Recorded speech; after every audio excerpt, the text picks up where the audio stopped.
देखो इनऑर्गेनिक में बहुत सारा टॉपिक है। सबसे पहला टॉपिक है पीरियोडिक प्रॉपर्टीज। पीरियोडिक प्रॉपर्टीज में मतलब पीरियोडिक टेबल के अंदर जो भी एलिमेंट्स है उनके बारे में हम लोग बेसिक स्टडी करते हैं। पीरियोडिक टेबल में मेनली हम लोग क्या क्या डिस्कस करेंगे कि साइज कैसे वैरी कर रहा है, इलेक्ट्रोनेगेटिविटी क्या है, आपका आयोनाइजेशन एनर्जी क्या है, इलेक्ट्रॉन गेन इंथैल्पी क्या है, और पीरियोडिक टेबल बना कैसे, किसी अननोन एलिमेंट का हम लोग नेमिंग कैसे कर सकते हैं, आईपैक नेमिंग कैसे कर सकते हैं, ये सारे कुछ के बारे में हम लोग जो है वो डिस्कस करेंगे periodic properties and periodic table में। सेकेंड जो सबसे इम्पॉर्टेंट टॉपिक है that is chemical bonding. Chemical bonding में ही हम लोग बहुत कुछ स्टडी कर चुके रहेंगे। केमिकल बॉन्डिंग के अंदर हम लोग का होगा कि केमिकल बॉन्ड बनता कैसे है, डिफरेंट टाइप ऑफ बॉन्ड्स के बारे में हम लोग डिस्कस करेंगे, ionic bond, covalent bond, coordinate bond, इन सब के बारे में हम लोग डिटेल स्टडी करेंगे। किसी भी बॉन्ड के अंदर आयनिक कैरेक्टर कितना है, कोवलेंट कैरेक्टर कितना है, XYZ हम लोग पूरा डिटेल स्टडी जो है वो केमिकल बॉन्डिंग के अंदर करते हैं। हाइब्रिडाइजेशन क्या है उसके अंदर डिस्कस करते हैं। उसके अंदर फिर और भी फजान्स रूल ये सब चीज़ होता है, सिलिकॉन्स होता है। तो केमिकल बॉन्डिंग में ही हम लोग ज़्यादातर चीज़ जो है इनऑर्गेनिक का कवर अप कर लेंगे। ये दो इम्पॉर्टेंट जो है वो इनऑर्गेनिक का पार्ट है।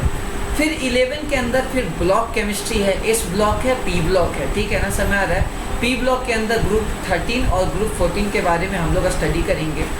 12 में क्या है, 12 में उसी तरह 12 में आपका जो है वो ग्रुप 15, 16, 17, 18 और कोऑर्डिनेशन कंपाउंड। लेकिन मैं आपको एक बात बता देता हूँ, अगर आप IIT और नीट के पॉइंट ऑफ व्यू से बात करोगे तो अगर आपका ये 3 चैप्टर अच्छे से क्लियर है, पीरियोडिक प्रॉपर्टीज, केमिकल बॉन्डिंग और कोऑर्डिनेशन कंपाउंड, मतलब पूरा इनऑर्गेनिक आपके कमांड में है, कुछ भी नया क्वेश्चन नहीं आएगा। इस साल भी IIT एडवांस के अंदर कोई भी ऐसा क्वेश्चन नहीं आया था जो मेरे नोट से अलग था। सिर्फ एक सॉल्ट एनालिसिस एक अलग चैप्टर है, क्योंकि सॉल्ट एनालिसिस हम एडवांस के टाइम पढ़ाते हैं तो ज़्यादातर बच्चे जो है उस टॉपिक को छोड़ डालते हैं क्योंकि लास्ट में पढ़ाया जाता है। केमिकल बॉन्डिंग में ही हम लोग आपको इनऑर्गेनिक का हर कुछ कवर अप कर देंगे। आज जो क्लास है वो थोड़ा सा इंफॉर्मेटिव होगा और थोड़ा सा आपको चीज़ें दिमाग में रखनी पड़ेंगी और आपको थोड़ा सा नोट्स ज़्यादा बनाना होगा। ऑल्दो ऑनलाइन पढ़ रहे हैं तो मैं सब कुछ के लिए PPT बना के रखा हूँ, तो आप लोग को PPT में शेयर भी कर दूंगा साथ में आप ऐसा कर सकते हो कि साथ में नोट्स बना भी सकते हो। तो पीरियोडिक प्रॉपर्टीज़ का मैं 2 क्लास लूँगा या 2.5 क्लास पकड़ के चलते हैं, उसके अंदर सारा इंपॉर्टेंट कुछ हम डिस्कस कर लेंगे। तो होपफुली इनऑर्गेनिक केमिस्ट्री के बारे में आपको आइडिया हो गया होगा। देखो इनऑर्गेनिक केमिस्ट्री को लेकर इंडिया में डिफरेंट कोचिंग सेंटर का डिफरेंट एस्पेक्ट होता है। कुछ टीचर्स इनऑर्गेनिक को पढ़ाते ही नहीं, सिर्फ पीरियोडिक प्रॉपर्टीज, केमिकल बॉन्डिंग पढ़ा के छोड़ देते हैं, कोऑर्डिनेशन। लेकिन हम लोग जो है आपको हर कुछ पढ़ाएंगे, बट उसके अलावा भी इनऑर्गेनिक में बहुत कुछ है जो पढ़ने चाहिए बच्चों को, बट उसके पीछे आप अगर भागोगे तो मेन चीज़ छूट जाएगा। केमिस्ट्री बहुत वास्ट सब्जेक्ट है, तो 3 पोर्शन अलग अलग है, 3 सब पार्ट अलग अलग है। तो आपको थोड़ा सा ध्यान रखना है कि जैसा हम आपको बता रहे हैं और साइन फॉलो करना। ऐसा नहीं कि OP टंडन उठा के पढ़ना शुरू कर दिए, जेटली उठा के पढ़ना शुरू कर दिए, कुछ भी अपना पढ़ना शुरू कर रहे हैं, सर आपने तो क्लास में नहीं पढ़ाया। नहीं, वो काम का नहीं है, इसलिए हमने नहीं पढ़ाया है। अगर कोई चीज़ बाहर से आ जाएगा उसके लिए हम रिस्पॉन्सिबल रहेंगे, हमारा काम है आपको पढ़ाना। तो यहाँ तक होपफुली सबको एक रोड मैप क्लियर हो गया होगा इनऑर्गेनिक केमिस्ट्री को लेके। आज पहला उसका चैप्टर है periodic properties and periodic table. तो इसमें किसी को डाउट है, कुछ बोलना है तो बताए, अपना रफ जो है, किसी को कुछ बताना है तो बताओ, फिर हम बात करते हैं आगे। किसी को कुछ बोलना है तो बताओ, शेयर करो, कुछ बोलना है। चलो, तो यहाँ तक क्लियर है सबको, यहाँ तक किसी को कोई दिक्कत नहीं होना चाहिए। स्टार्ट करते हैं, चलो। और क्लास सही से अटेंड करना है।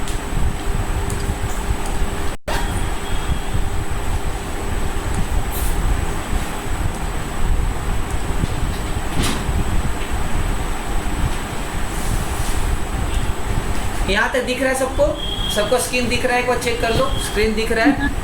चलो, यस सर। तो ये पूरा जो है ये पीरियोडिक टेबल है। ये जो पूरा पीरियोडिक टेबल है जो आप बचपन से जब से आप पैदा लिए हो तब से आप हॉस्पिटल में भी देख रहे हो कि पीरियोडिक जो है ये पीरियोडिक टेबल कहीं ना कहीं आपको लगा रहता है, लैब में भी लगा रहता है। तो देखो पीरियोडिक, अभी जो आप पीरियोडिक टेबल देख रहे हो वो ऐसा देख रहे हो कि जिसके अंदर वर्टिकल्स हैं और हॉरिजेंटल्स हैं। अभी हम लोग थोड़ा देर में इसको पढ़ेंगे कि ये जो वर्टिकल है इसको ग्रुप बोलते हैं और ये जो हॉरिजेंटल वाला इसको पीरियड बोलते हैं। तो देखो यहाँ पीरियोडिक टेबल मेंशन है जिसके अंदर ग्रुप और आपका पीरियड, ये दो इम्पॉर्टेंट चीज़ जो है वो हम लोग सारे एलिमेंट को ग्रुप और पीरियड में हमने डिवाइड कर रखा है। अभी करेंट स्टेटस के हिसाब से हम लोग के पास 118 एलिमेंट है। अभी देखो आप एनसीईआरटी, पुराने एनसीईआरटी देखोगे तो उसके अंदर 114 एलिमेंट होगा, बट लेकिन रिसेंट डेटा के हिसाब से टोटल पीरियोडिक टेबल में 118 एलिमेंट जो है वो मौजूद है। अभी देखो पीरियोडिक टेबल मतलब जिसके अंदर हमने एलिमेंट को एक सिस्टमैटिक वे में अरेंज कर रखा है ग्रुप और पीरियड के फॉर्म में। अभी एक इम्पॉर्टेंट टर्म यहाँ निकाल, ट्रेंड। ट्रेंड का मतलब क्या होता है? जैसे सब उसको फैशन बोलते हैं कि ये जो पार्टिकुलर जींस पहनने का फैशन है वो पार्टिकुलर इस एक्टर ने लेके आया है। उसी तरह ट्रेंड का मतलब क्या हुआ कि एक सेम टाइप का प्रॉपर्टी फॉलो करेगा। तो उस प्रॉपर्टी के अंदर हम लोग डिफरेंट ट्रेंड के बारे में करेंगे कि आयोनाइजेशन एनर्जी का ट्रेंड हम लोग पढ़ेंगे, इलेक्ट्रॉन एफिनिटी का ट्रेंड पढ़ेंगे, इलेक्ट्रॉन नेगेटिविटी का ट्रेंड हम लोग पढ़ेंगे, एटॉमिक रेडियाई का ट्रेंड हम लोग पढ़ेंगे, लेंथेनॉइड कॉन्ट्रैक्शन का ट्रेंड पढ़ेंगे और मेटालिक कैरेक्टर का ट्रेंड हम लोग पढ़ेंगे। तो यहाँ तक किसी को दिक्कत है तो कमेंट कर दो, किसी को कोई प्रॉब्लम है तो मेरे को बता दो, नहीं तो मैं बहुत ही आराम से आगे मूव करूँगा। किसी को यहाँ तक दिक्कत है, किसी को ऑब्जेक्शन है तो क्लियर कर दो ताकि हम जल्दी जल्दी थोड़ा स्पीड के साथ चले।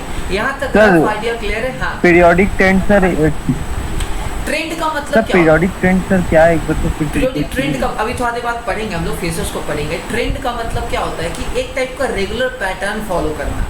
मतलब जैसे हम लोग डिफरेंट, सपोज करो मैंने बोला कि साइज, तो हम लोग डिस्कस करेंगे कि एक ग्रुप में बात कर रहे हैं तो नीचे अगर ऊपर से नीचे आएंगे तो साइज बढ़ेगा। एक ट्रेंड हो गया कि ठीक है एटॉमिक साइज जो है वो डाउन द ग्रुप क्या हो रहा है आपका बढ़ रहा है, तो इसलिए हमने उसको एक ग्रुप में रखा है। अगर पीरियड में बात करेंगे तो आपका साइज क्या हो रहा है, डिक्रीज कर रहा है, एक बेसिक ट्रेंड फॉलो कर रहा है, मतलब एक टाइप का फैशन फॉलो कर रहा है, एक टाइप का रूल फॉलो कर रहा है, दैट इज ट्रेंड्स। मतलब डिफरेंट हम लोग प्रॉपर्टीज का ट्रेंड हम लोग पढ़ेंगे। आयोनाइजेशन एनर्जी, इलेक्ट्रॉन निकालने में जो एनर्जी लग रहा है that is called ionisation energy, तो हम लोग उसको आएंगे धीरे धीरे समझेंगे।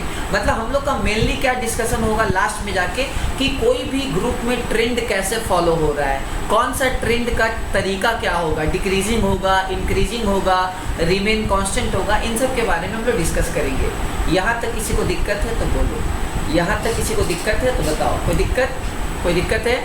चलो एक और चीज़, मेरे दांत में ज़्यादा दर्द है इसलिए मैं बार बार नहीं बोलूँगा, इसीलिए आप लोग क्या करना है कमेंट जरूर कर देना है कि हाँ ठीक है क्लियर हो गया। बार बार मैं नहीं बोलूँगा आज। चलो तो देखो ये जो है अभी देखो पहला जो देखो अभी आप देखते हो तो देखते हो group 1, group 2, group 3, group 4, group 5, group 6, group 7, group 8, ऐसे करके जैसे ग्रुप 13 हो गया, 14 हो गया, 15 हो गया, 16 हो गया, 17 हो गया, 18 हो गया, अभी ये देखते हो। बट पहले जो कन्वेंशन था वो था 1A, 2A, 3B, 4B, 5B, 6B, 7B, 8, 1B, ठीक है। इस टाइप से तुम्हारा 2B, इस टाइप से तुम्हारा क्या होता है कि ट्रेंड जो है हम लोग जो है वो आपका ट्रेंड फॉलो करते थे। क्या करते थे हम लोग? यहाँ ट्रेंड फॉलो करते थे। यहाँ ए होगा, ठीक है, हम स्प्रिंट है, यहाँ ए होगा।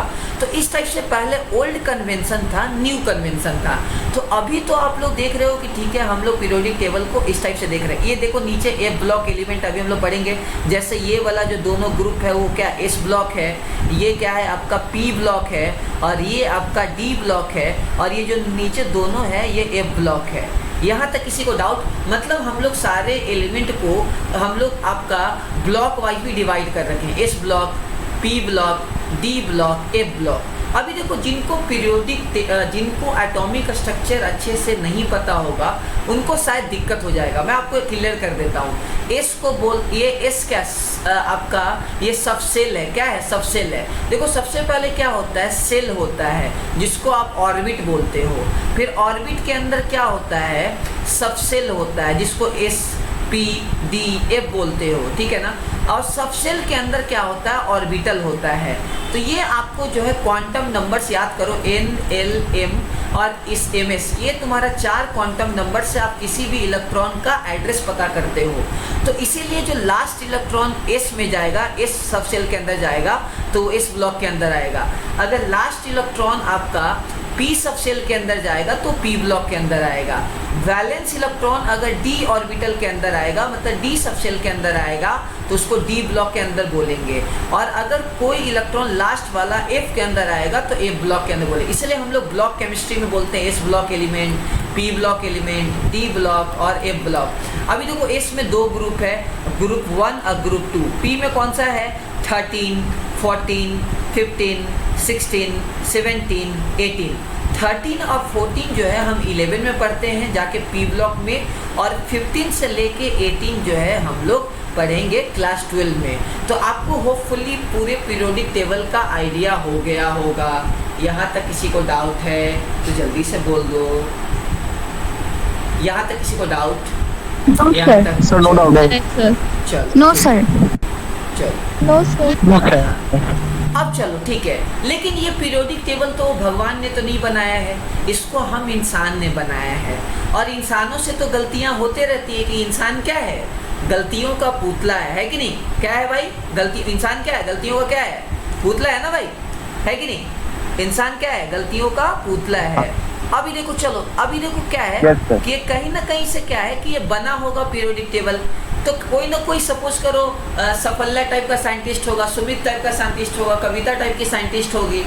तो ये पीरियोडिक टेबल बना कैसे? इसके लिए बहुत सारे से हमें आज़ादी मिली तो उसके लिए अपने गांधी जी लड़े थे, भगत सिंह लड़े थे, बहुत सारे। तो उसी तरह पीरियोडिक टेबल बनाने में बहुत सारे साइंटिस्टों का आपका कंट्रीब्यूशन था। तो पहला डोवेर्नियर नाम का साइंटिस्ट था जिसने क्या सोचा। अभी देखो, तुम पहले कैमरा को ध्यान से देखो। अब जरूरत क्यों पड़ा पीरियोडिक टेबल बनाने की? जरूरत क्यों है? जैसे आपका क्या होता है, एक डिसिप्लिन होता है, उसी तरह एक अगर हम सारे एलिमेंट को एक जगह ला के रख देंगे तो हमें उसके प्रॉपर्टी को स्टडी करने में दिक्कत नहीं होगी। अब हर एक एलिमेंट का अपना अपना प्रॉपर्टी होता है, हर एक एलिमेंट का अपना अपना मेटलर्जिकल प्रोसेस होता है कि वो कैसे उसको एक्सट्रैक्ट करेंगे। हर एक एलिमेंट का ऑक्साइड का अपना अपना प्रॉपर्टी होता है, हर एक एलिमेंट का हाइड्रोक्साइड का अपना अपना प्रॉपर्टी होता है। तो हमने सारे एलिमेंट को एक पेज में लाने की कोशिश करें ताकि उसके प्रॉपर्टी को हम लोग जनरलाइज कर सके। तो इसलिए डोवर्नियर नाम का साइंटिस्ट था, उसने सोचा कि ठीक है 1800 सेंचुरी में, 1800 की बात है, सोचा कि चलो ठीक है हम कुछ एलिमेंट को अरेंज करके देखते हैं। तो उसने क्या सोचा कि हम एक काम करते हैं, हम ट्रायंगल बनाते हैं, मतलब ट्राइड बनाते हैं कि सपोज करो 3 एलिमेंट को ले लें, जैसे सपोज करो लिथियम, सोडियम, पोटासियम। अब हम क्या करेंगे कि अगर 2 एलिमेंट का एटॉमिक मास, पोटेशियम का एटॉमिक मास आपको पता है 39 होता है, और इसका क्या होता है आपका 7 होता है, सबको पता है। और सोडियम का क्या होता है 23 होता है। इसमें किसी को दिक्कत है? ये देखो, ये जो 23 आ रहा है कैसे आ रहा है? 39 + 7/2 कितना आ रहा है? 9 7 16, मतलब 46/2। ये कितना आ रहा है? 23।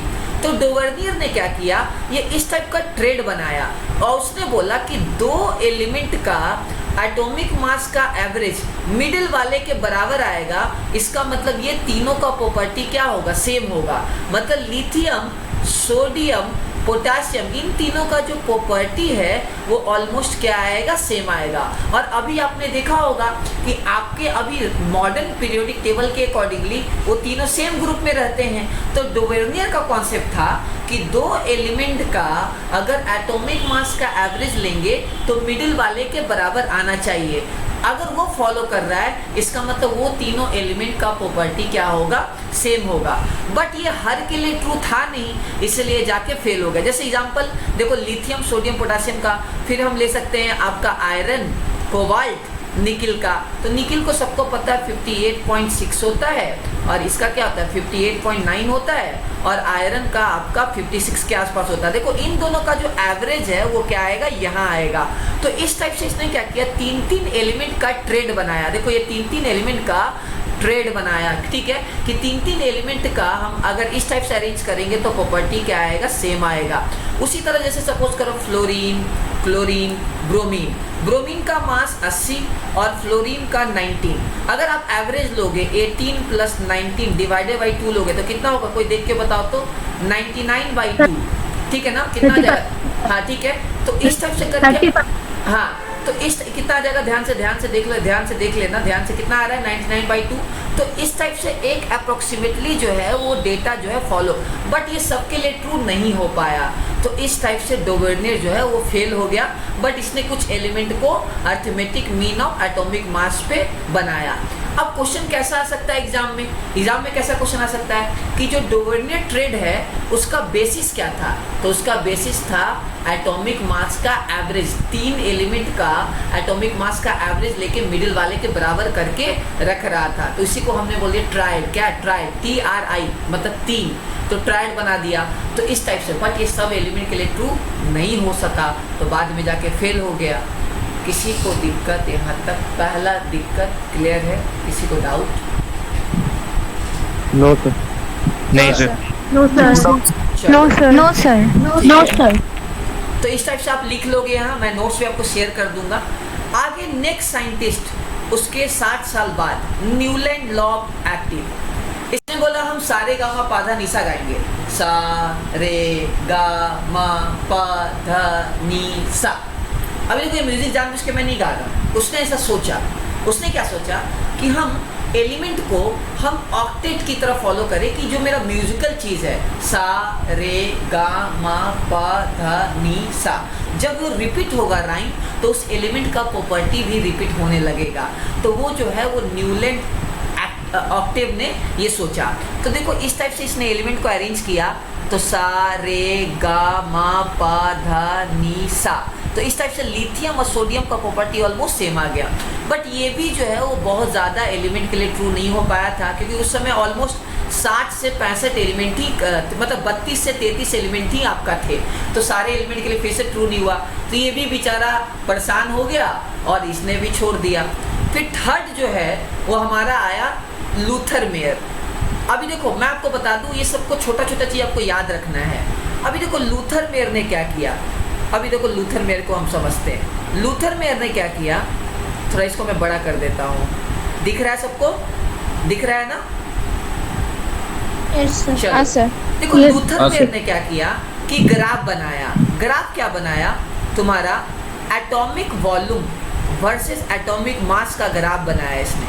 ग्राफ बनाया तो कुछ इस टाइप का, इसको क्या किया, ऐसा ऐसा जो है वो आपका ऐसा ऐसा कुछ ऐसा कर्व इसको मिला, ठीक है ना। अब मैं आपको बेसिक कर्व बता रहा हूँ, डिफरेंट आपको गूगल करोगे तो डिफरेंट कर्व आपको मिलेगा। तो देखो इस टाइप का मैंने कर्व आपको बनाया। अब इस पर पता चला कि जो टॉप वाला पॉइंट है, जो टॉप वाला पॉइंट है उस पर अल्कली मेटल है। अल्कली मेटल मतलब lithium, sodium, potassium, rubidium, caesium. तो टॉप वाला पॉइंट पे क्या मिला हम लोग को, अल्कली मेटल मिला। क्या मिला, अल्कली मेटल मिला। जो पिक था वो अल्कली मेटल से भरा हुआ था। तो देखो पहला इंपॉर्टेंट पॉइंट है कि अल्कली मेटल जो है उसका वॉल्यूम लार्ज है, तो वो क्या रहेगा, क्रेस्ट पे रहेगा। क्रेस्ट का मतलब ऊपर रहेगा। पहला पॉइंट किसी को दिक्कत है तो मुझे कमेंट कर दो, नहीं तो मैं आगे बढ़ूँ। पहला पॉइंट किसी को दिक्कत है तो जल्दी से कमेंट कर दो। पहला पॉइंट किसी को दिक्कत है माय डियर्स, पहला नहीं पॉइंट दिक्कत। चलो ठीक है, तो सर एक बार फिर से कर सकते हैं? देखो लूथर मेयर ने क्या किया कि atomic volume versus atomic mass का ग्राफ बनाया। मतलब वो जो एटम है ये स्फेरिकल शेप का होता है, आपको पता है। तो इसका वॉल्यूम वर्सेस एटॉमिक मास का इसने ग्राफ। hear you properly.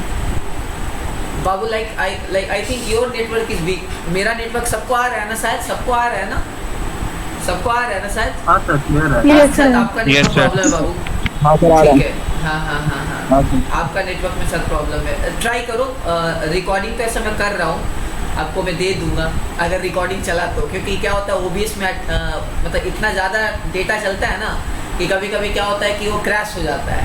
चलो खैर, तो आपको याद क्या रखना है, ये क्वेश्चन कैसा आएगा। ये क्वेश्चन टेस्ट सीरीज में आता है, कोटा के टेस्ट सीरीज में हमेशा आता है।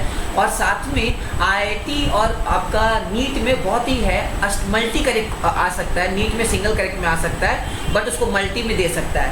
तो लूथर मेयर ग्राफ किसके बीच में था, मेरे को जल्दी से बताओ। लूथर मेयर ग्राफ किसके बीच में था, atomic volume versus atomic mass. क्या था Atomic volume. Atomic volume versus atomic volume. Mass and volume. मतलब Atomic volume versus atomic mass. हाँ, लूथर मेयर कर्व में टॉप पोजीशन पे कौन सा एलिमेंट्स रहेंगे, जल्दी से मेरे को बता दो। Alkali metal. शाबाश, अल्कली मेटर का एग्जांपल अल्कली मेटल। अरे अल्कलाइन कौन बोल रहा है, मार खाएगा मेरे से। अल्कली मेटल, अच्छा अल्कली मेटल कौन कौन होता है, जल्दी बता दो मेरे को, फटाफट जल्दी से बता दो मेरे को। Lithium, sodium, lithium, sodium, potassium, potassium, rubidium, potassium, potassium, very good. आ रहा है मजा? सोडियम। सबको आ रहा है मजा? सबको मजा आ रहा है? आ रहा मजा? सबको आ रहा है? चलो ठीक है। Yes sir. अच्छा अब देखो यहाँ ये जो असेंडिंग वाला ग्राफ है, असेंडिंग का मतलब क्या होता है, जो चढ़ रहा है। देखो ये जो चढ़ रहा है, ये जो असेंडिंग वाला ग्राफ है, ये जो असेंडिंग वाला जो ग्राफ है, ध्यान से, जो असेंडिंग वाला जो ग्राफ रहेगा उसमें क्या रहेगा, हैलोजन्स रहेंगे। पर दूसरा इंपॉर्टेंट पॉइंट, हैलोजन का मतलब क्या होता है, fluorine, chlorine, bromine, iodine, yes these are halogens. क्या है, हैलोजन्स है। तो हैलोजन कहाँ रहेगा बच्चों, असेंडिंग वाला। जैसे ये लिथियम है तो यहाँ फ्लोरीन रहेगा, फिर यहाँ क्लोरीन रहेगा, फिर यहाँ ब्रोमीन रहेगा, उसी तरह फिर आयोडीन रहेगा। तो असेंडिंग वाला पे क्या रहेगा आपका, हैलोजन। ये जो ग्राफ चढ़ रहा है, ये जो ग्राफ चढ़ रहा है, इस पे क्या रहेगा बच्चों, हैलोजन्स रहेगा। किसी को दिक्कत, जल्दी अब बताओ। असेंडिंग वाले पे मीड में क्या रहेगा, असेंडिंग के मीड में क्या रहेगा, जल्दी। असेंडिंग पे क्या रहेगा, हैलोजन रहेगा। टॉप पे क्या रहेगा, टॉप पे क्या रहेगा, टॉप पे अल्कली मेटल। चलो ठीक है। सोनाली क्या दिक्कत है बाबू, क्या दिक्कत है बताओ, क्या दिक्कत है सोनाली?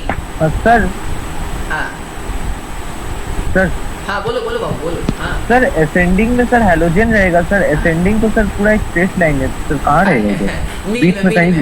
मिड में। अरे ये एक टाइप का अप्रोक्सीमेशन ग्राफ है माय डियर, ये अच्छा, एग्जैक्ट mid ग्राफ नहीं है। अगर गूगल करूंगा तो तुमको 50 टाइप का ग्राफ मिल जाएगा। किसी में स्ट्रेट लाइन बनाया होगा, किसी में ऐसा बनाया होगा, डोंट वरी।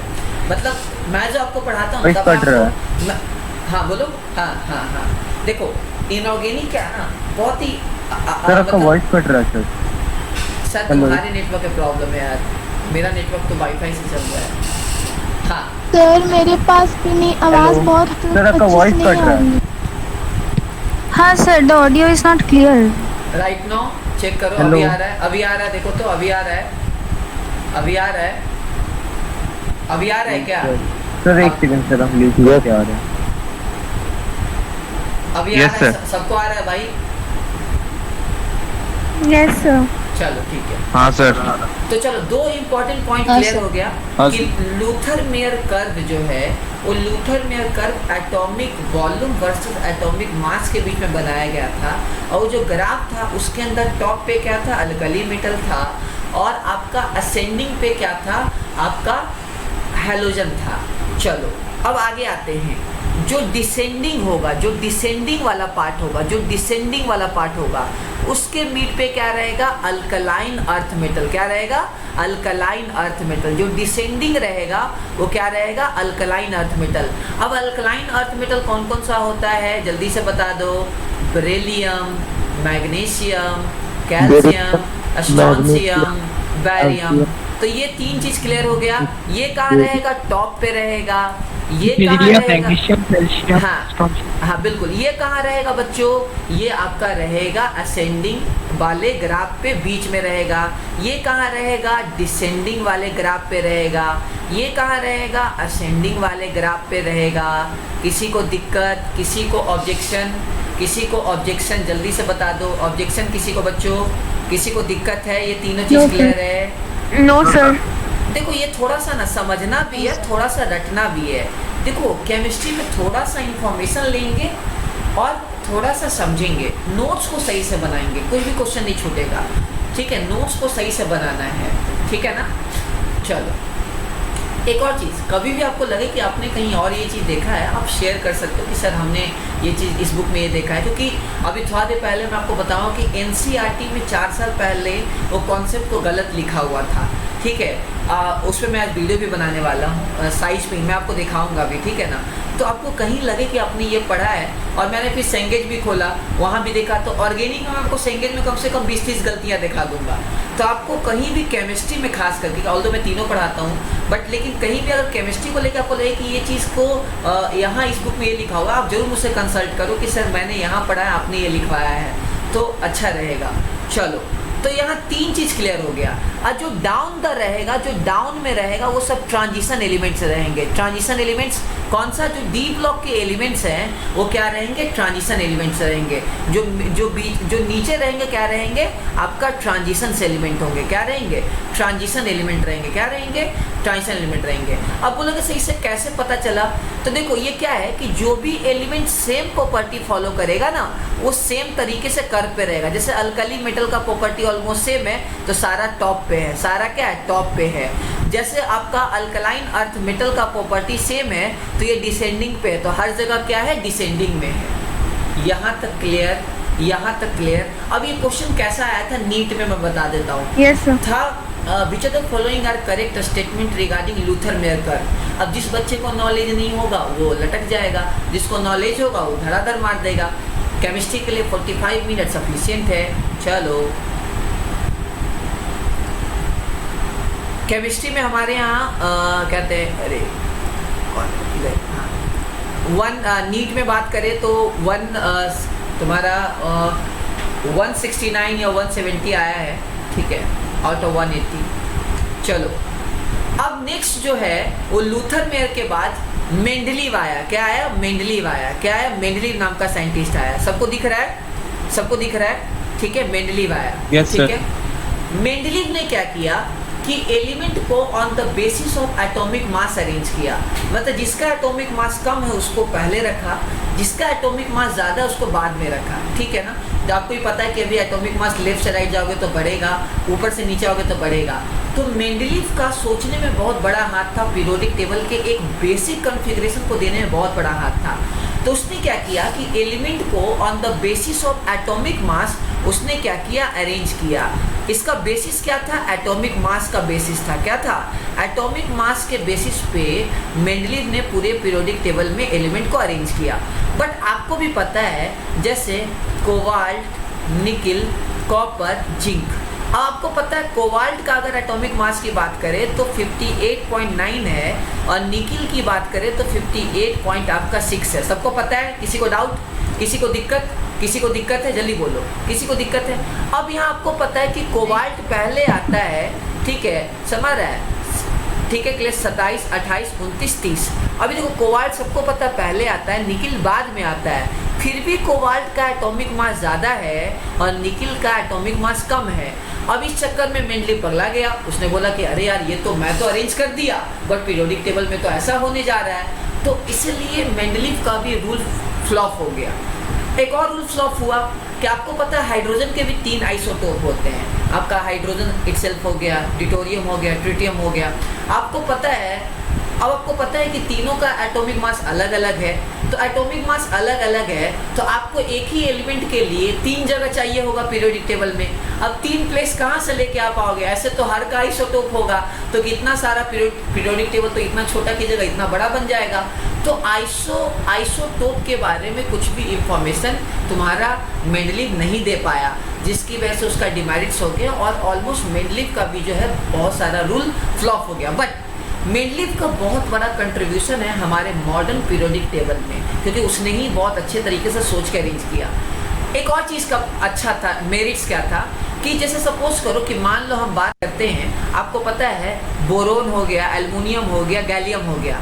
तो उस समय तक गैलियम डिस्कवर नहीं हुआ था। तो उसने क्या बोला कि एल्युमिनियम के बाद कोई एलिमेंट आएगा जिसका एटॉमिक मास 68 होगा ऑलमोस्ट। बाद में पता चला उसका 70 है, जो लेटर ऑन गैलियम फाउंड हो गया। उसने बोला कि डेंसिटी 5.9 के आसपास होगा, जिसको हमने इका एल्यूमिनियम बोल दिया। इका यूरेका वर्ड से बना है इका। तो इका का मतलब क्या होगा कि हाँ कोई न्यू एलिमेंट आएगा जिसका एल्युमिनियम की तरह प्रॉपर्टी होगा, जिसको हमने बोल दिया गैलियम। क्या बोल दिया? गैलियम। तो एक आइडिया पूछ सकता है एग्जाम में कि इका अल्युमिनियम जो है लेटर ऑन उसको किस नाम से हम जानते हैं? तो गैलियम के नाम से जानते हैं, boron, aluminium, gallium, indium gallium. तो इस टाइप से करके आपको आइडिया होना चाहिए। अच्छा, इसका मेल्टिंग पॉइंट लो, इसका भी मेल्टिंग पॉइंट लो आया। इसका जो प्रॉपर्टी है वो Al2O3 मतलब ऑक्साइड जो है इस फॉर्म में रहेगा, तो गैलियम का भी जो ऑक्साइड का तरीका है वो सेम रहेगा। तो इस टाइप से ये मेंडलीव का मेरिट था कि उसने क्या किया कि एक अननोन एलिमेंट का पूरा स्ट्रक्चर यहाँ लाके रख दिया। उसी तरह सिलिकन, कार्बन, सिलिकन, जर्मेनियम। तो सिलिकन के बाद एक एलिमेंट उसने डिस्कवर किया जिसका मास था 72, लेटर ऑन उसको हम जर्मेनियम के नाम से जानते हैं। तो देखो ये इसका खास मेरिट था। अब इसमें क्वेश्चन क्या आ सकता है बच्चों कि इका एल्युमिनियम मतलब कौन सा है? तो आपको पता है वो गैलियम है। इका सिलिकन मतलब जर्मेनियम है। यही इसका सबसे खास बात था। और उसने क्या किया, उसने उस समय 1A आपका 1A 2A इस टाइप से उसने एलिमेंट को अरेंज किया था। उसने ग्रुप 1 2 3 4 15 16 17 इस फॉर्म में अरेंज नहीं किया था।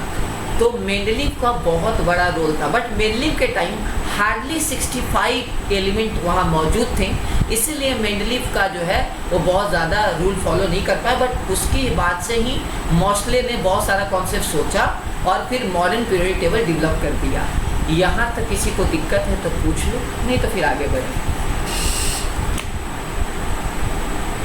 नहीं सर। हाँ बोलो। हाँ, मेंडलीव से कितने साल बाद मॉडर्न पीरियड टेबल आया? बहुत ऑलमोस्ट 70-80 साल बाद। ठीक है ना, 70-80 साल। एग्जैक्ट ईयर बोलना बाबू मुश्किल है क्योंकि डेटा इतना याद नहीं रहता है कि एग्जैक्ट कौन सा ईयर। बट मैं तुमको बता सकता हूँ कि 1800 सेंचुरी में तुम्हारा डॉर्नियर था और 18 उसके 60-65 साल बाद शायद न्यूलैंड था। उसके 40 से 50 साल बाद से फिर मेंडलीव आया था। फिर उसके बहुत जल्दी, ज़्यादा टाइम नहीं था, 40-50 साल का गैप होगा। ठीक है ना, समझ आ रहा है? ये कभी नहीं आएगा एग्जाम में, चिंता मत करो। ठीक है, चलो मैं आपको बता दूं कौन सा चीज़ आएगा। तो आगे बढ़ते हैं हम लोग। तो नेक्स्ट जो मॉडर्न पीरियोडिक टेबल है जिसको मोस्ले ने डिसाइड किया है, और एक्सरे के अकॉर्डिंगली ये भी आपको मैं पढ़ाऊंगा, फ्रीक्वेंसी वर्सेस एटॉमिक नंबर का ग्राफ है। तो जो मॉडर्न पीरियोडिक टेबल है वो on the basis of atomic number है। क्या है? On the basis of atomic number है। बट अभी तक जितना भी पीरियोडिक टेबल था, मतलब अभी तक जितना भी डेवलपमेंट थे एलिमेंट्स के, वो on the basis of atomic mass थे। बट पहली बार हम लोग ने क्या किया कि on the basis of atomic number पता किया, on the basis of number of electron के अकॉर्डिंगली हमने क्या किया, पता किया कि ठीक है अब जो है नंबर ऑफ प्रोटॉन और नंबर ऑफ इलेक्ट्रॉन के अकॉर्डिंगली हम एलिमेंट को अरेंज करेंगे। तो वहाँ उस केस में आइसोटोप का कॉन्सेप्ट तो गायब हो गया, क्योंकि आपको ये पता है आइसोटोप में जो है ऑब्वियस सी बात है प्रोटॉन तो आपका सेम रहेगा, प्रोटॉन का एटॉमिक नंबर तो सेम रहेगा, तभी तो आप उसको आइसोटोप बोल रहे हैं। तो वहाँ उस केस में क्या है कि अब हमारा पीरियोडिक टेबल प्रॉपर वे में एग्जिस्ट करना शुरू किया। तो अभी जो पीरियोडिक टेबल देख रहे हो वो मोस्ले ने डिज़ाइन किया है। मॉडर्न पीरियोडिक टेबल हम पढ़ते हैं। अब पीरियोडिसिटी बोलने का मतलब क्या है कि रिपीटेशन, मतलब प्रॉपर्टी का रिपीटेशन। जैसे हमने बोला, आपको स्टार्टिंग में बता दिया कि एक प्रॉपर्टी कैसे वैरी कर रहा है। जैसे ग्रुप में बात करें तो ग्रुप के अंदर जो भी एलिमेंट होंगे उनके प्रॉपर्टी ऑलमोस्ट सिमिलर होंगे। तो उसके अकॉर्डिंगली हम क्या करें, पीरियोडिसिटी पढ़ रहे हैं कि ठीक है इसका जो ट्रेंड होगा, जो तरीका होगा, उस प्रॉपर्टी का जो तरीका होगा एक टाइप का फिक्स टाइप का तरीका आपका होगा। ठीक है ना, क्लियर है? किसी को डाउट, किसी को दिक्कत? यहाँ तक डाउट? किसी को दिक्कत? किसी को दिक्कत? चलो तो मैं यहाँ स्टेटमेंट के लिए हाँ चलो मैं स्टेटमेंट के लिए पढ़ देता हूँ। देखो पीरियोडिसिटी का, the repetition of the properties of element after regular interval when the element are arranged in order of their increasing atomic number is called periodicity। मतलब एटॉमिक नंबर के बढ़ने से वो प्रॉपर्टी कैसे फॉलो कर रहा है वो पीरियोडिसिटी में हम लोग डिस्कस करेंगे। अच्छा, ये सब कुछ याद होना चाहिए, थियोरेटिकल चीज़ है। आपको एक बात मैं बता दूं, आपको ये सब थियोरेटिकल चीज़ है। ऐसा नहीं कि आप अभी मतलब समझना भी है थोड़ा सा और रटना भी है। ठीक है, केमिस्ट्री को थोड़ा सा समझ के और थोड़ा सा इंफॉर्मेशन लेके चलेंगे। ऐसा नहीं ये मतलब कोटा फैक्ट्री की तरह नहीं चिल्लाना शुरू कर देना वैभव की तरह, यानी सर इनऑर्गेनिक मिस्ट्री, ऐसा कुछ नहीं है मेरे भाई। इनऑर्गेनिक जो है बहुत आराम से अगर पढ़ो तो क्वेश्चन छूटेगा नहीं। ठीक है ना, चिल मार के रहो, कोई क्वेश्चन नहीं छूटेगा। बस सही तरीके से डेविएशन नहीं होना है। किसी ने बोल दिया भाई इनऑर्गेनिक रटने वाला पार्ट है, समझ के रटना है, समझ के करना है। चलो तो आगे बढ़े, यहाँ तक किसी को दिक्कत है? तो अभी देखो, अभी जो पीरियोडिक टेबल दिख रहा है, देखो ऐसा दिख रहा होगा। तो ये आपका एस ब्लॉक है, दिख रहा है, ये आपका पी ब्लॉक है, ये आपका डी ब्लॉक है, ट्रांजिशन एलिमेंट, ठीक है, और ये आपका ट्रांजिशन एलिमेंट है, inner transition F block element है। और एफ को हम लोग रेयर अर्थ मेटल भी बोलते हैं, क्योंकि इसका जो ऑक्साइड होता है वो रेयरली पाया जाता है। तो हम लोग रेयर अर्थ मेटल भी बोल के एफ ब्लॉक को बोल सकते हैं कि रेयर अर्थ मेटल के अंदर आ रहा है या इनर ट्रांजिशन के अंदर आ रहा है। ये एफ ब्लॉक का पार्ट है, ये एस ब्लॉक का पार्ट है, ये दोनों ग्रुप एस ब्लॉक के अंदर आएगा, ये चारों आपका पी ब्लॉक के अंदर आएगा। मतलब 13, 14, 15, 16 ये जो है आपका क्या होगा, पांचों जो आपका क्या आएगा इस टाइप से 13, 14, 15, 16, 17, 18 आपका क्या होगा, ये जो जितना भी ग्रुप्स आप देख रहे हो ये पी ब्लॉक के अंदर आएगा, ये डी ब्लॉक के अंदर आएगा। किसी को डाउट, किसी को दिक्कत? अच्छा, ये क्यों आ रहा है, इसका रीज़न समझो। इसका रीज़न सबको जानना है क्यों आ रहा है, चलो मैं समझा देता हूँ आपको।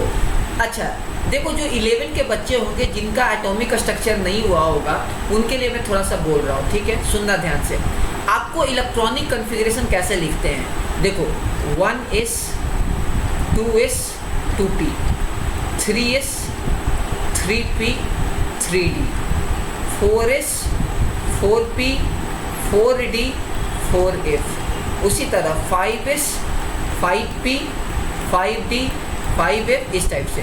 तो आपको ऐसे करके आप एरो बना लो, एरो काट लो on the basis of energy, ठीक है, ऑन द बेसिस ऑफ आपका एनर्जी जो है ये, ठीक है, समझ आ रहा है, क्लियर है? तो कैसे लिखेंगे, पहला 1s का एनर्जी होगा, फिर आपका 2s एनर्जी बढ़ा, फिर आपका 2p होगा, फिर 3s होगा, फिर आपका 3p होगा, फिर आपका 4s होगा, फिर आपका 3d होगा, फिर आपका 4p होगा। ये अफवाह प्रिंसिपल है, मतलब ऑन द बेसिस ऑफ आपका एनर्जी लेवल हमने क्या किया है, आपको ऑर्बिटल को डिवाइड कर दिया है। अब लिथियम का एटॉमिक नंबर जल्दी से कोई बताओ कितना है, लिथियम का एटॉमिक नंबर जल्दी से मेरे कोई बता दो, जल्दी से बोलो, लिथियम का एटॉमिक नंबर जल्दी क्या? 3। हर एक ऑर्बिटल, अच्छा हर एक ऑर्बिटल में कितना इलेक्ट्रॉन होता है बच्चों, हर एक ऑर्बिटल में कितना, एस में कितना, हर एक ऑर्बिटल में कितना इलेक्ट्रॉन, ऑर्बिटल, अच्छा बताओ, हाँ तो ऑर्बिटल में, अच्छा आपको पता है एस के अंदर मैक्सिमम कितना इलेक्ट्रॉन हो सकता है, 2, पी के अंदर कितना हो सकता है, 6, डी के अंदर कितना हो सकता है, मैक्सिमम 10। क्यों?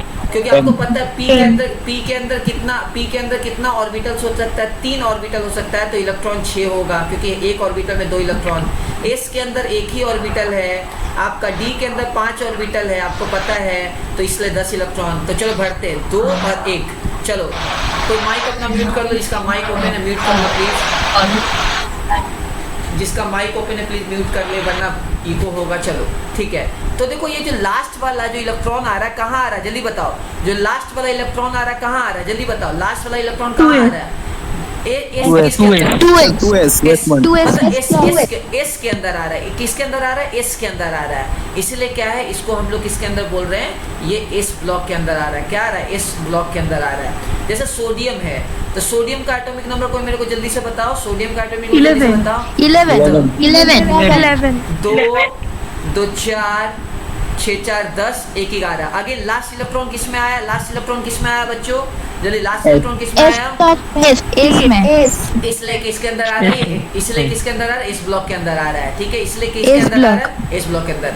अच्छा बोरोन, बोरोन का एटॉमिक नंबर को मेरे को जल्दी से बताओ, बोरोन का एटॉमिक नंबर जल्दी से बताओ, 5 चलो तो 1s2 2s2 2p1।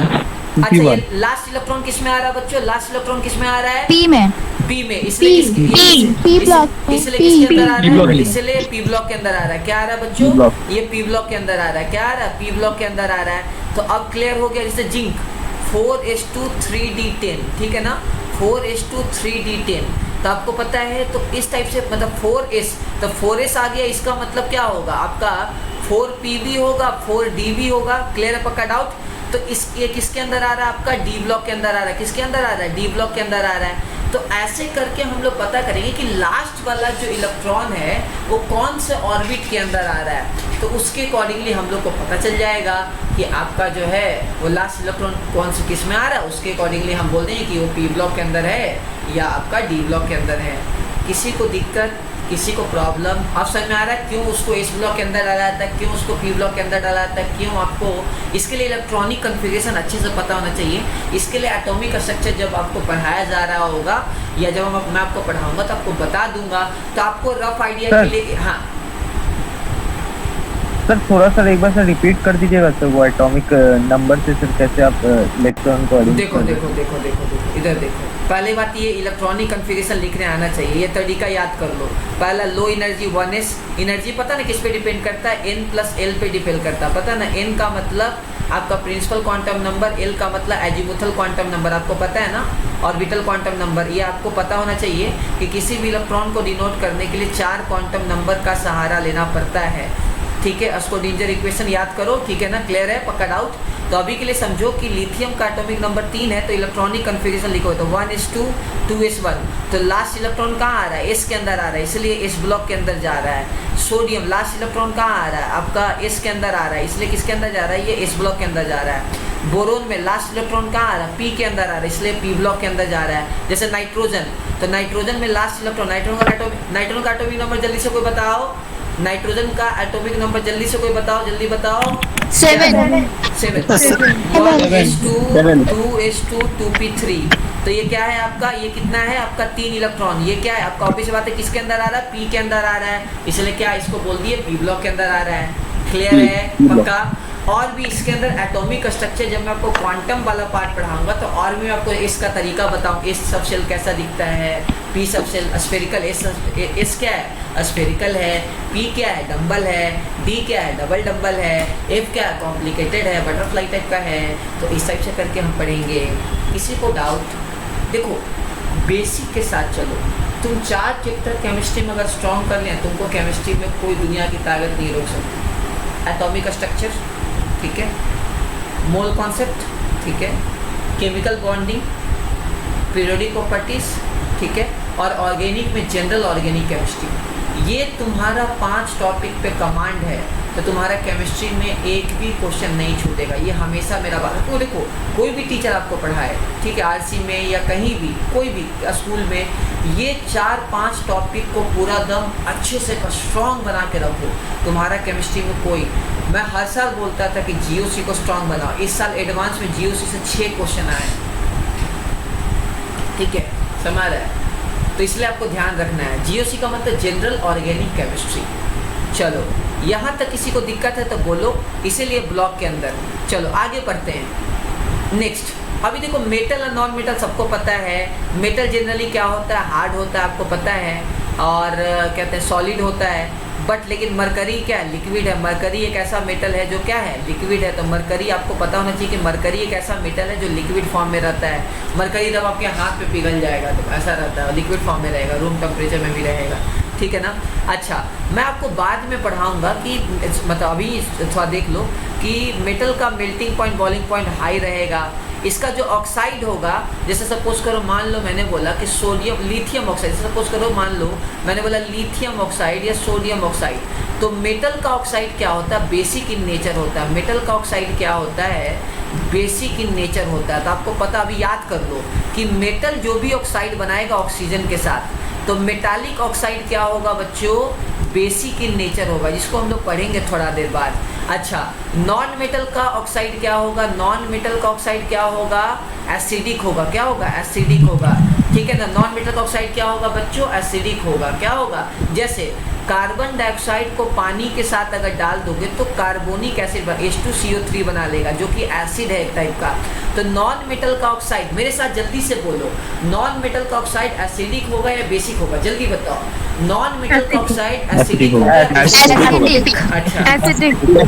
मेटल का, अच्छा आ रहे, मेटल का ऑक्साइड बेसिक होगा या एसिडिक होगा, मेटल का ऑक्साइड क्यों बेसिक होगा, बेसिक क्यों बेसिक होगा जानना चाहते हो। देखो आपको पता है कि Na2 क्या है, सोडियम ऑक्साइड, अगर इसको तुम पानी के साथ रिएक्ट करवा दोगे तो क्या बनेगा, sodium hydroxide. Sodium hydroxide acidic है या बेसिक है, जल्दी बताओ। सोडियम हाइड्रोक्साइड एसिडिक है या बेसिक है, बेसिक। सोडियम क्या है, सोडियम क्या है, सोडियम क्या है, मेटल है या नॉन मेटल है, जल्दी। सोडियम क्या है, मेटल है। तो मेटल का ऑक्साइड, अच्छा तो मेटल का ऑक्साइड बेसिक हुआ या एसिडिक हुआ, बेसिक बेसिक मेटल हुआ। बेसिक मेटल का हाइड्रोक्साइड एसिडिक हुआ या बेसिक हुआ? मेटल का हाइड्रोक्साइड एसिडिक हुआ या बेसिक हुआ? बेसिक ठीक है, बेसिक हुआ। अच्छा चलो ठीक है। अच्छा आगे हम लोग पढ़ेंगे कि जो दोनों के साथ रिएक्ट कर सकता है उसको बोलते हैं एम्फोटेरिक। क्या बोलते हैं? एम्फोटेरिक। क्या बोलते हैं? एम्फोटेरिक। क्या बोलते हैं? एम्फोटेरिक। जो एसिड के साथ भी रिएक्ट कर सकता हो, मतलब it can behave as acid और बेस। मतलब शेर के सामने शेर और तुम्हारा खरगोश के सामने खरगोश, मतलब सीधा साधा। तो एम्फोटेरिक का मतलब वो एसिड की तरह भी बिहेव कर सकता है, बेस की तरह भी बिहेव कर सकता है। तो मेटलाइट का मतलब क्या होता है कि जिसके अंदर मेटल का भी कैरेक्टर है और नॉन मेटल का भी कैरेक्टर है, तो उनका जो ऑक्साइड्स होगा उसको बोलेंगे एम्फोटेरिक। क्या बोलेंगे? एम्फोटेरिक। जिसको हम लोग बाद में पढ़ेंगे, एम्फोटेरिक ऑक्साइड। तो 3 टाइप का ऑक्साइड हम लोग जनरली भी पढ़ लिए। कौन कौन सा बच्चों? Acidic oxide, basic oxide and amphoteric oxide. कुछ न्यूट्रल ऑक्साइड भी होता है जिसको हम लोग बाद में पढ़ेंगे। मतलब न्यूट्रल है वो। क्या है? Neutral, neither acid neither base. यहाँ तक किसी को दिक्कत है? अगर दिक्कत नहीं है तो फटाफट पहले इस लिखो, तभी आगे बढ़ेंगे ताकि मेरे को समझ में आ जाए। सारे 25 लोग हैं, सबका 25 का ये आना चाहिए, तभी मैं आगे बढ़ूंगा। चलो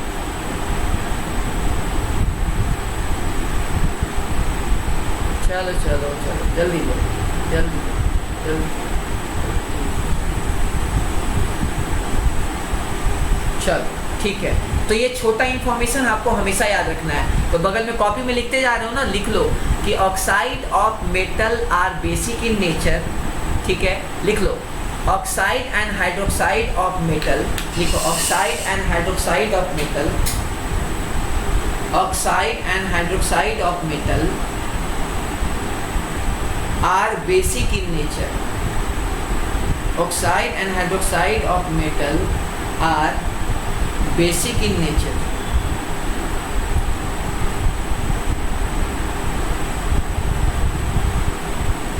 आगे लिखो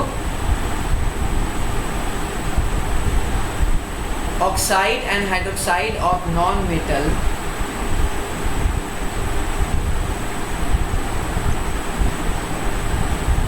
are acidic in nature.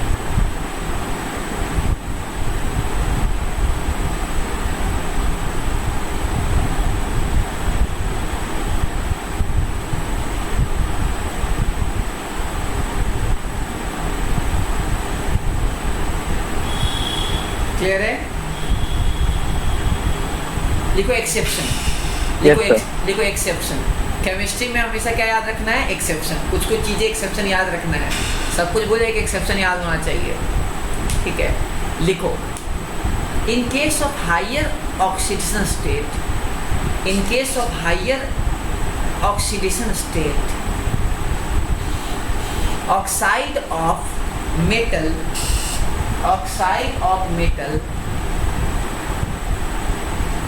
will be acidic in nature, will be acidic in nature, will be acidic in nature. Example CrO3, example CrO3, example CrO3, example CrO3, chromium, क्योंकि क्रोमियम का हाँ जनरली क्या होता है, फिर से मैं रिपीट कर देता हूँ। जनरली ऑक्साइड जो होता है, हाँ हाँ बोलो बोलो बोलो बोलो, हाँ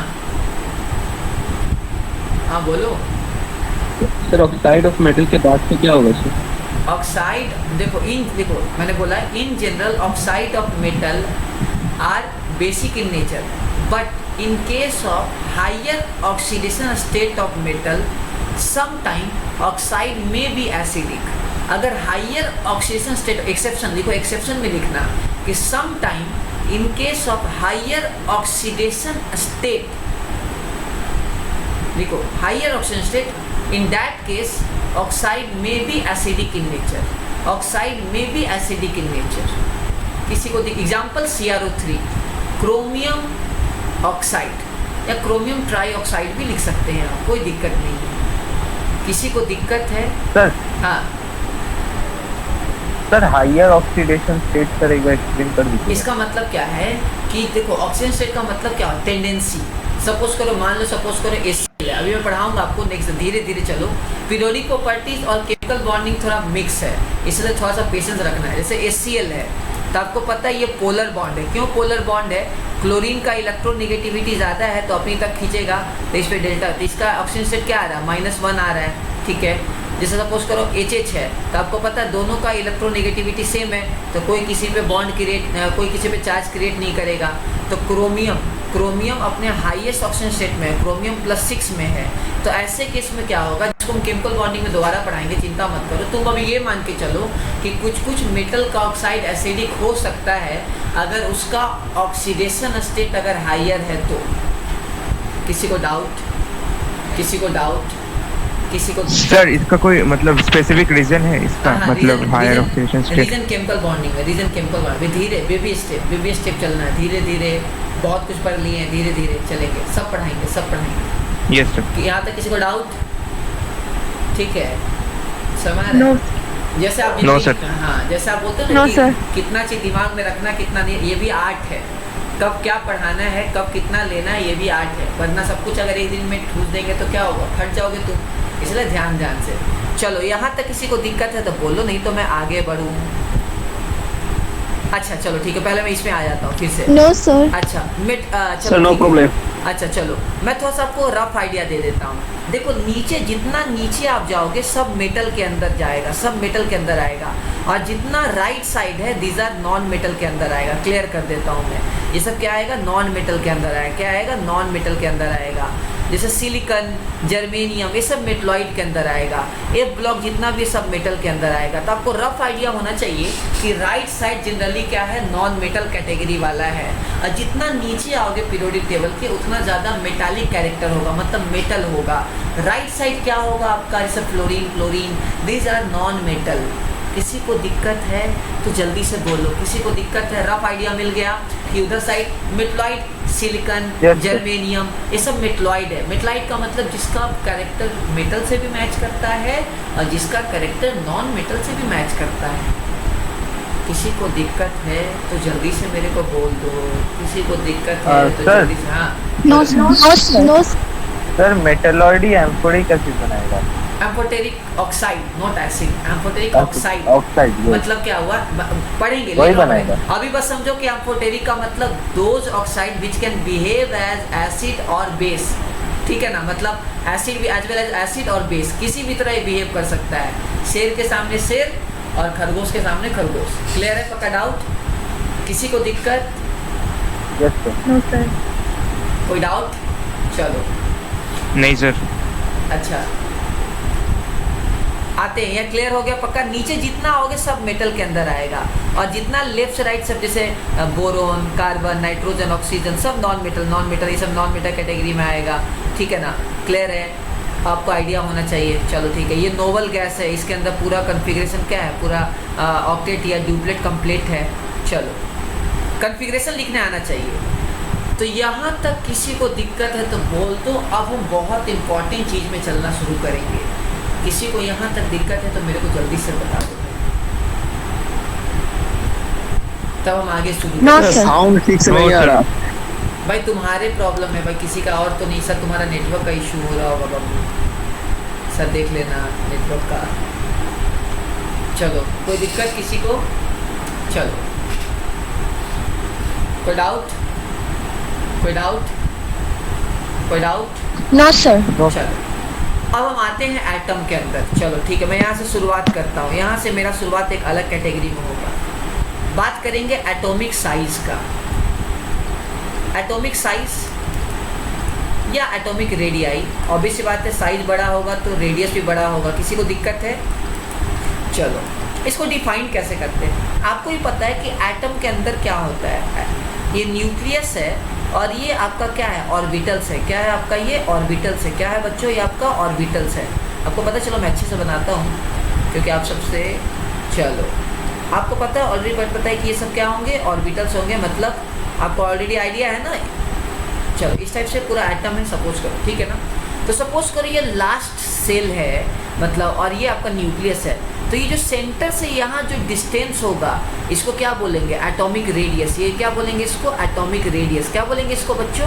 एटॉमिक रेडियस बोलेंगे। क्या बोलेंगे? एटॉमिक रेडियस बोलेंगे। न्यूक्लियस के सेंटर से आउटर मोस्ट ऑर्बिटल का जो डिस्टेंस होगा दैट इज एटॉमिक रेडियस। और आपको अभी निर्मल व्यास सर आपको पढ़ा रहे हैं एटॉमिक स्ट्रक्चर, तो आपको बताया गया होगा कि एटम का जो साइज होता है वो आपको पता है एंगस्ट्रॉम में होता है। क्या होता है? एंगस्ट्रॉम में होता है। और न्यूक्लियस का जो साइज होता है वो फर्मी मीटर में होता है, मतलब 10⁻⁻15 में होता है। याद करो, आपको भैया ने पढ़ाया होगा R = R0 A⁻⁴ किसी को दिक्कत है? पक्का याद करो। R का मतलब रेडियस ऑफ न्यूक्लियस कैसे वैरी करता है, वो आपका मास नंबर पे वैरी करता है। मैंने भी आपको ये पढ़ाया है। और एटम का साइज जनरली किस में रहता है? एंगस्ट्रॉम में रहता है। किस में रहता है? एंगस्ट्रॉम में रहता है। किसी को दिक्कत? किसी को दिक्कत? पक्का किसी को दिक्कत है? देखो, नहीं समझे? नहीं समझे? सर नहीं पढ़े। अच्छा नहीं पढ़े। अच्छा सर अभी पढ़े नहीं है। अच्छा कोई बात, सुन लो, ठीक है। नहीं पढ़े तब भी सुनो, समझ जाओगे। मैं बोल रहा हूँ कि एटम बहुत छोटा है, छोटा पार्टिकल है, सबसे स्मॉलेस्ट पार्टिकल माना जाता है। तो एटम का जो साइज होता है वो 10⁻⁻10 के ऑर्डर में रहेगा, तुम्हारे नेकेड आई से नहीं दिखेगा। तो अभी बस ये समझो कि एटम के अंदर बीच में न्यूक्लियस रहेगा और न्यूक्लियस को ऑर्बिट करेगा तुम्हारा इलेक्ट्रॉन, जो सेल, जैसे सोलर सिस्टम, सन क्या है? न्यूक्लियस है। और उसके बाद जितना भी मरकरी, अर्थ, वेनस रोटेट कर रहा है दैट इज इलेक्ट्रॉन। अब क्लियर हुआ? ऑप्शन में अब क्लियर हुआ? अब क्लियर है? पक्का डाउट क्लियर है? अब सुनो ध्यान से। अब सन से लेके सपोज करो जो प्लूटो है हम लोग का जो आखिरी प्लैनेट है, वहाँ से जो डिस्टेंस होगा दैट इज एटॉमिक रेडियस। हम क्या मानेंगे? एटॉमिक रेडियस मानेंगे। कोई दिक्कत? कोई दिक्कत? जल्दी बोलो, कोई दिक्कत है? कोई दिक्कत? कोई डाउट? No sir. चलो ठीक है। अब मैंने बोला कि हर का साइज का मेजरमेंट होता है, तो एटम का जो साइज होता है वो 10⁻⁻10 के ऑर्डर में होता है। और न्यूक्लियस उससे भी छोटा होता है, तो उसका साइज 10⁻⁻15 मीटर के ऑर्डर में होगा। अब क्लियर है? मतलब एटॉमिक रेडियस हमेशा जनरली हम एंगस्ट्रॉम में मेजर करेंगे या पिकोमीटर में मेजर करेंगे। पिकोमीटर का मतलब होता है 10⁻12। किसी को दिक्कत है? किसी को दिक्कत? किसी को ऑब्जेक्शन? कोई प्रॉब्लम? जल्दी बोलो, किसी को ऑब्जेक्शन? कोई दिक्कत? कोई दिक्कत? यहाँ तक डाउट? कोई दिक्कत? चलो, atomic radius clear? Atomic radius clear? Atomic radius clear? चलो ठीक है। Yes sir. अच्छा, एटॉमिक रेडियस। अब देखो ऑब्वियस सी बात है, अभी देखो ऑब्वियस सी बात है, एटॉमिक रेडियस हम लोग पता चल कर गया, ठीक है। आपको पता है कि अगर जैसे आपको पता है, मैंने आपको ऑलरेडी बता दिया कि हम एलिमेंट को ग्रुप में डिवाइड कर रखे हैं और पीरियड में। ये जो हॉरिजॉन्टल है ये आपका पीरियड है और आपका क्या है? ये ग्रुप है। आपको पता है हमने ग्रुप 18 ग्रुप में डिवाइड कर रखा है और पीरियड 7 पीरियड में डिवाइड कर रखा है। आपको पता है ना? पक्का याद है ना? मैंने बता रखा है ना? देखो ध्यान से, आपको यहाँ दिखा दिया आपको। देखो पीरियड टेबल में देखो, पक्का डाउट। तो हमने क्या है, आपको पता है कि 7 1 2 3 4 5 6 7 में डिवाइड कर रखा है। अब ग्रुप 18, ठीक है ना? यहाँ तक डाउट किसी को? कोई दिक्कत? किसी को दिक्कत?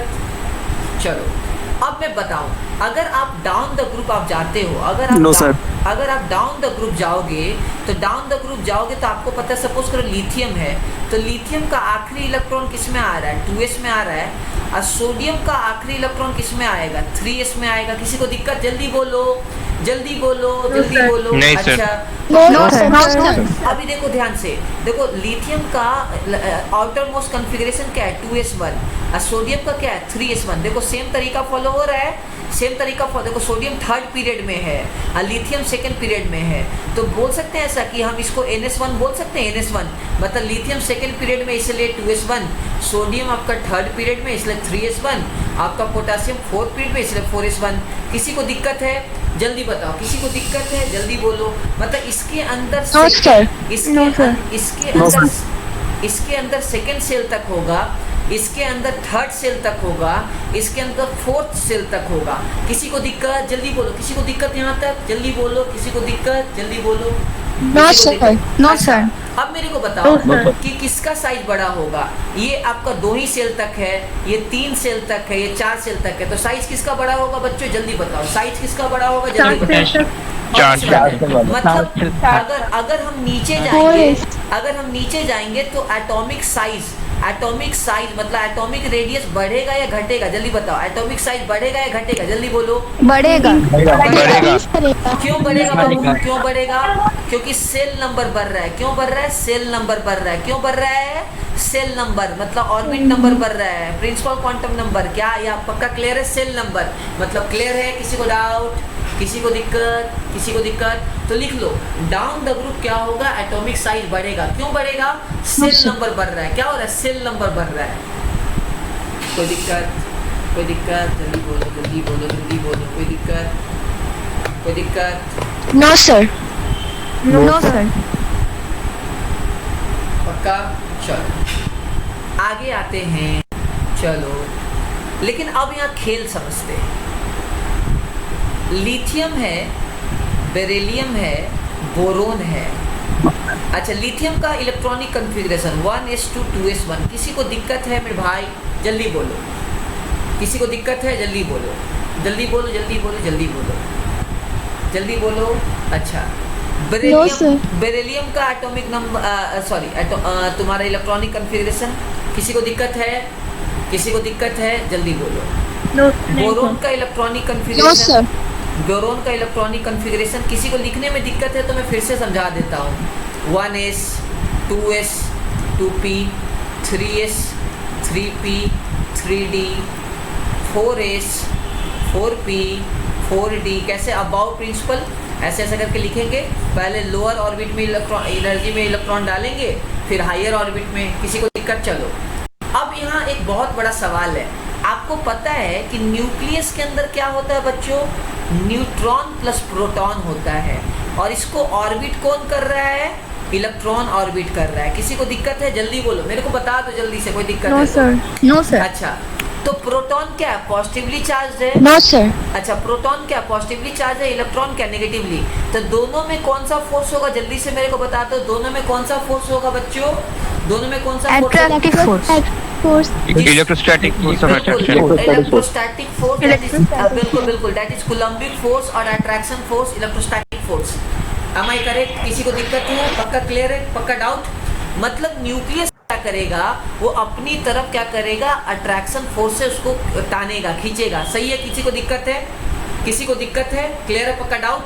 क्लियर है? जल्दी बोलो, मुझे जल्दी बोल दो। No sir, yes. यहाँ तक क्लियर है? ये बहुत इंपॉर्टेंट है। यहाँ तक क्लियर है कि न्यूक्लियस इलेक्ट्रॉन को अपनी तरफ तानेगा। किसी को दिक्कत है? न्यूक्लियस इलेक्ट्रॉन को अपनी तरफ तानेगा। किसी को दिक्कत है? जल्दी बोल दो। किसी को जल्दी, किसी को दिक्कत है तो बता दो। No sir, no sir, no sir. चलो चलो चलो ठीक है।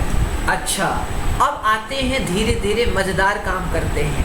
चलो मैं इसको थोड़ा मिटा दूं क्या? सबको किसी को दिक्कत तो ऑब्जेक्शन नहीं है ना? चलो इसको मैं थोड़ा सा मिटा देता हूँ। क्यों मिटाता हूँ समझाते हैं, रीजन क्या है।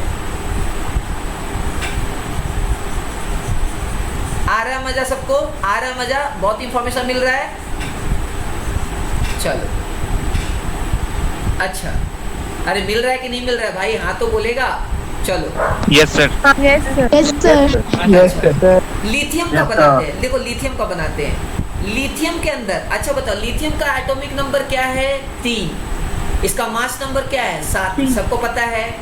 बेरिलियम का एटॉमिक नंबर क्या है? 4। मास नंबर पता है? 9। बोरोन का कितना है? 5। और ये कितना है? 11। किसी को दिक्कत है? किसी को दिक्कत है? जल्दी बताओ, किसी को दिक्कत है? No sir. Sir boron is 10 atomic mass. 10 और 11 दोनों है ना आइसोटोप? ओके, ठीक है। हाँ चलो कोई दिक्कत हाँ, नहीं सर, है। हाँ। ले 10 वाला लेके चलते हैं यार, नहीं तो पहला ठीक है समझ रहा है। चलो ठीक है। तो अच्छा बताओ, तो लिथियम के अंदर कितना है? यहाँ 3 प्रोटॉन है, और इसको कितना इलेक्ट्रॉन कितना इलेक्ट्रॉन इसके पास मूव कर रहा होगा बच्चों? जल्दी से बताना, कितना इलेक्ट्रॉन मूव कर रहा होगा इसके अबाउट? कितना मूव कर रहा होगा? 3। 3। अच्छा, 3। थोड़ा छोटा बनाते हैं, थोड़ा छोटा बनाते हैं तो थोड़ा स्टैंडर्ड लगेगा। चलो ठीक है। ये आपका ये न्यूक्लियस हो गया। न्यूक्लियस के अंदर 3 प्रोटॉन होगा, और आपका इसके अबाउट क्या होगा? इलेक्ट्रॉन करेगा, इलेक्ट्रॉन करेगा, इलेक्ट्रॉन रोटेट करेगा। किसी को दिक्कत? यहाँ तक डाउट? अच्छा, ये पहला सेल है। पहला सेल में कितना इलेक्ट्रॉन होगा बच्चों? 2 इलेक्ट्रॉन। ये 2 और ये। अच्छा, दूसरा सेल में कितना होगा? 1 इलेक्ट्रॉन होगा। किसी को दिक्कत है? 1। दिक्कत? हाँ चलो, आ रहा मजा? No, दिखा, sir. दिखा दिखा दिखा, मजा आ रहा है? चलो ठीक है। हाँ इधर बेरिलियम में कितना 4 आपका कितना 4 आपका प्रोटॉन और इसको कितना इलेक्ट्रॉन इसको घुमाएगा, कितना इलेक्ट्रॉन घूमेगा इसके पास 4 इलेक्ट्रॉन न्यूट्रल है। 4 इलेक्ट्रॉन 2 इलेक्ट्रॉन यहाँ और आपका 2 इलेक्ट्रॉन यहाँ। किसी को दिक्कत है, किसी को दिक्कत है, जल्दी बोलो, बहुत मजा आने वाला जो समझाने वाले हैं अभी। No sir. अच्छा, नो सर। अच्छा बोरोन का बनाते हैं, चलो ठीक है। चलो बोरोन का ध्यान से चलो बोरोन का 5 प्रोटॉन और आपका कितना 5 इलेक्ट्रॉन, ये और तुम्हारा इधर कितना 3 इलेक्ट्रॉन रहेगा। पक्का क्लियर है, पक्का डाउट? किसी को दिक्कत है तो जल्दी मेरे को बता Yes, दो। sir. किसी को दिक्कत है क्यों? क्योंकि ये n=2 में कितना इलेक्ट्रॉन है, 2 सेकेंड सेल में कितना, देखो इसको बोलते हैं सेल नंबर, ये सब सेल है, सेल नंबर और सब सेल है। ठीक है, क्लियर है, पक्का डाउट? किसी को दिक्कत, यहाँ तक डाउट है तो जल्दी बोल दो। No sir. किसी को दिक्कत है, चलो अच्छा। अब देखो, अब मजेदार काम देखो, सबके अंदर क्या हो रहा है, सबके अंदर ये सेकेंड सेल है, सबके अंदर ये सेकेंड सेल है, सबके अंदर ये सेकेंड सेल है। किसी को दिक्कत है, जल्दी बोलो, किसी को दिक्कत? चलो अब सबको पता है No, sir. कि ये इसको टान रहा होगा, आउटर मोस्ट इलेक्ट्रॉन को टान रहा होगा, ये आउटर मोस्ट इलेक्ट्रॉन को खींच रहा होगा, आउटर मोस्ट इलेक्ट्रॉन को खींच रहा होगा। किसी को दिक्कत है? पक्का। अभी देखो यहाँ कितना इलेक्ट्रॉन यहाँ कितना प्रोटॉन, 3 प्रोटॉन इलेक्ट्रॉन को खींच रहा है, यहाँ 4 प्रोटॉन इलेक्ट्रॉन को खींच रहा है, बट रेडियस ऑलमोस्ट सेम है। देखो यहाँ क्या है, यहाँ सेल नंबर चेंज नहीं हुआ, देखो यहाँ सेल नंबर चेंज नहीं है, देखो यहाँ सेल नंबर चेंज नहीं हुआ है, देखो यहाँ सेल नंबर चेंज नहीं हुआ है, हाँ या ना? देखो यहाँ सेल नंबर चेंज नहीं हुआ है, ध्यान से, Yes, यहाँ sir. सेल नंबर चेंज नहीं हो रहा है। अब इसका मतलब जितना ज्यादा प्रोटॉन बढ़ रहा है, न्यूक्लियस अपनी तरफ एटम को खींच रहा, मतलब आउटर मोस्ट सेल को खींच रहा होगा, कॉन्ट्रैक्ट करवा रहा होगा, ध्यान से, जितना कॉन्ट्रैक्ट करवा रहा होगा, ध्यान से कर रहा, हाँ या ना? हाँ या ना? जल्दी बोलो, हाँ या ना? मतलब क्योंकि प्रोटॉन नंबर बढ़ रहा Yes, है sir. तो प्रोटॉन तो पॉजिटिव है और Yes, sir. साइड चेंज नहीं है। सुनो ध्यान सुनो, मान लो मैं हूँ, सेम डिस्टेंस पे है, अब डिस्टेंस तुम्हारा सेम है बट इधर जो है पावर बढ़ रहा है तो हम ज्यादा खींचेंगे, ध्यान से, ऑब्वियस सी बात है। इसका मतलब सेल नंबर चेंज नहीं हो रहा है, पीरियड में जा रहे हो, पीरियड के अंदर सेल नंबर चेंज नहीं हो रहा है, सेल नंबर नहीं चेंज हो रहा बट प्रोटॉन नंबर चेंज हो रहा है, प्रोटॉन पॉजिटिव चार्ज है। इसका मतलब क्या करेगा, न्यूक्लियस की तरफ ज्यादा कॉन्ट्रैक्ट करेगा। तो अब यहाँ ट्विस्ट आ गया, ट्विस्ट क्या आया कि अगर आप लेफ्ट से राइट जाओगे तो साइज क्या होगा, घटेगा। किसी को दिक्कत, किसी को दिक्कत, किसी को दिक्कत, जल्दी बताओ। मतलब लेफ्ट से राइट जाने पे साइज घटेगा और ऊपर से नीचे आने पे साइज बढ़ेगा। क्यों बढ़ेगा? ऊपर से नीचे आने पे सेल नंबर चेंज हो रहा था और लेफ्ट से राइट जाने पे सेल नंबर चेंज नहीं हो रहा, प्रोटॉन बढ़ रहा है और प्रोटॉन बढ़ेगा तो क्या होगा, आपका खींचने का टेंडेंसी बढ़ जाएगा, खींचने का टेंडेंसी टुवर्ड न्यूक्लियस बढ़ जाएगा तो साइज क्या हो जाएगा, कॉन्ट्रैक्ट कर जाएगा। किसी को दिक्कत, किसी को दिक्कत, जल्दी, किसी को दिक्कत, जल्दी बताओ, किसी को दिक्कत, किसी को दिक्कत, जल्दी जल्दी, किसी को दिक्कत है, किसी को दिक्कत है तो लिखो, लिखो। No, sir. हाँ बोलो बोलो No, बोलो sir. बोलो बोलो बोलो बोलो बोलो बोलो, हाँ लिखो, लिखो स्टेटमेंट लिखो। डाउन द ग्रुप, लिखो down the group atomic size will increase, down the group atomic size will increase, down the group atomic size will increase, down the group atomic size will increase,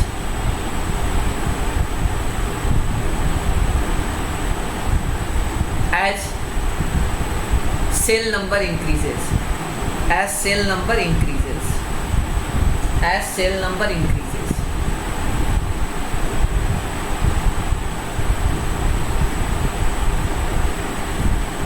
आगे लिखो, in case of period, देखो in case of period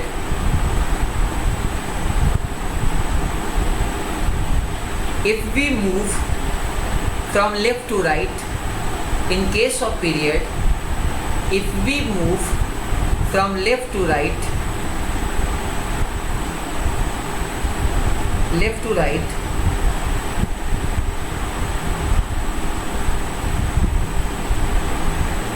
then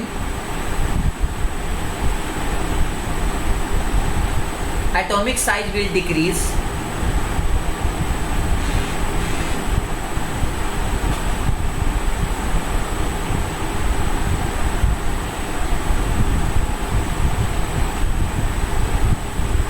as cell number is not changing, as cell number is not changing,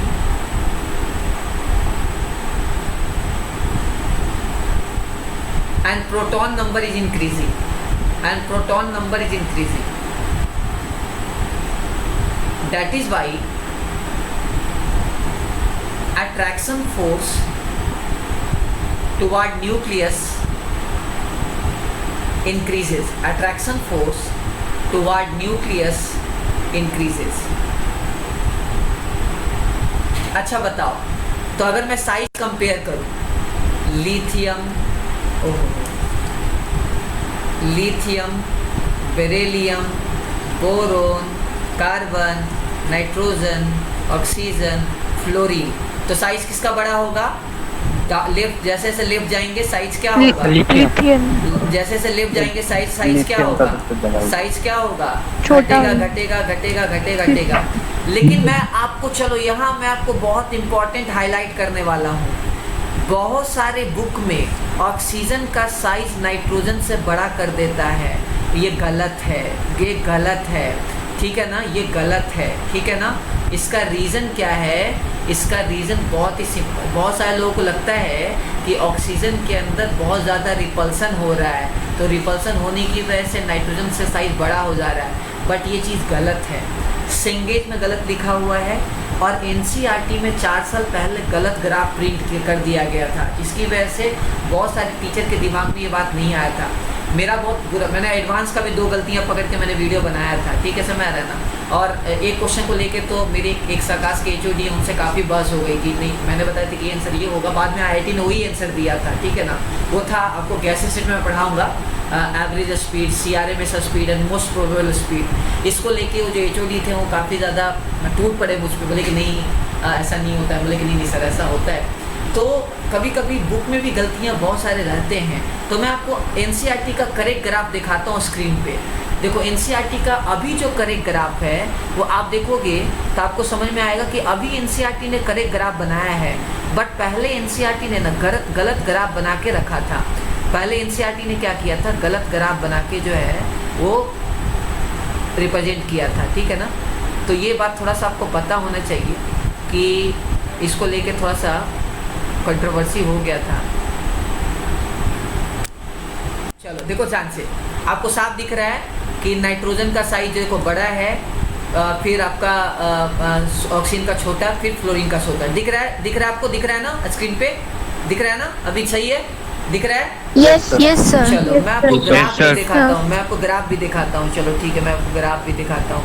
पहले NCERT ने इसको गलत लिखा था, अभी देखो ग्राफ, देखो ये ग्राफ ये है, देखो अभी दिख रहा है ये, बट पता है एनसीईआरटी ने, और अगर आपको जो मॉड्यूल मिलेगा उस मॉड्यूल में भी एनसीईआरटी के अकॉर्डिंगली छापा गया था, वो भी गलत है, ठीक है, समझ आ रहा है? देखो ये ग्राफ, अब मॉड्यूल में पता है, मॉड्यूल अगर आप चेक करोगे, आकाश का मतलब नाम नहीं ले सकते और मतलब क्योंकि ये यूट्यूब पे जा रहा है, अगर आप किसी कोचिंग सेंटर का मॉड्यूल देखेंगे तो उसमें वो ऐसे करके बनाए होंगे, तो वो गलत है। एनसीईआरटी के अकॉर्डिंगली हम चलेंगे। देखो ध्यान से, नाइट्रोजन का साइज ऑब्वियस बात है बड़ा ही रहेगा।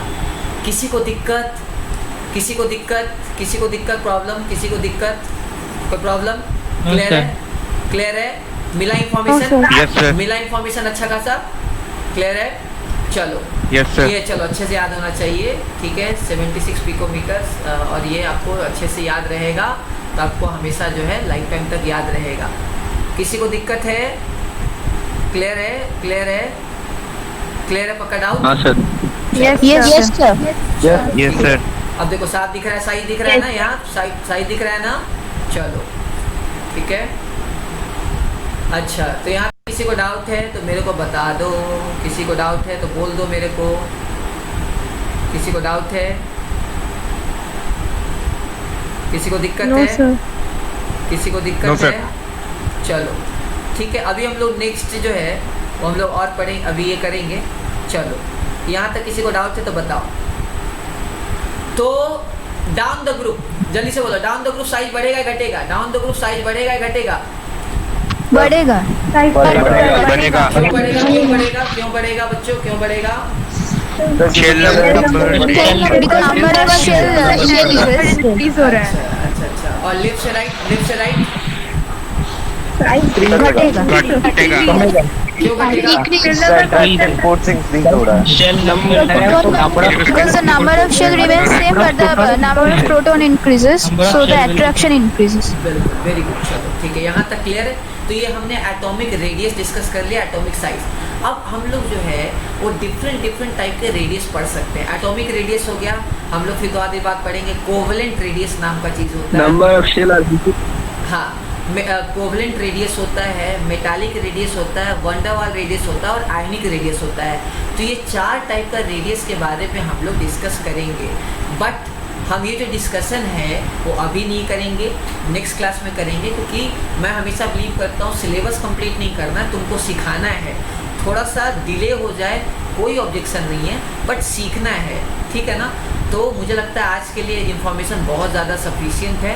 नेक्स्ट डे हम लोग सबसे पहले टाइप ऑफ रेडियस पढ़ेंगे और नेक्स्ट हम लोग पढ़ेंगे कि एटॉमिक नंबर अगर 100 से बड़ा है तो उसको एटॉमिक मतलब उसको आईपैक नेमिंग कैसे करते हैं, नील, बायम, ऐसे करके हम लोग पढ़ेंगे। तो नेक्स्ट डे पहला 15 मिनट ये पढ़ेंगे, उसके बाद हम लोग नया चीज़ बहुत अच्छा इंटरेस्टिंग चीज़ पढ़ेंगे। तो होपफुली मैं आपको हर कुछ अच्छे से बता पाया होगा। अगर किसी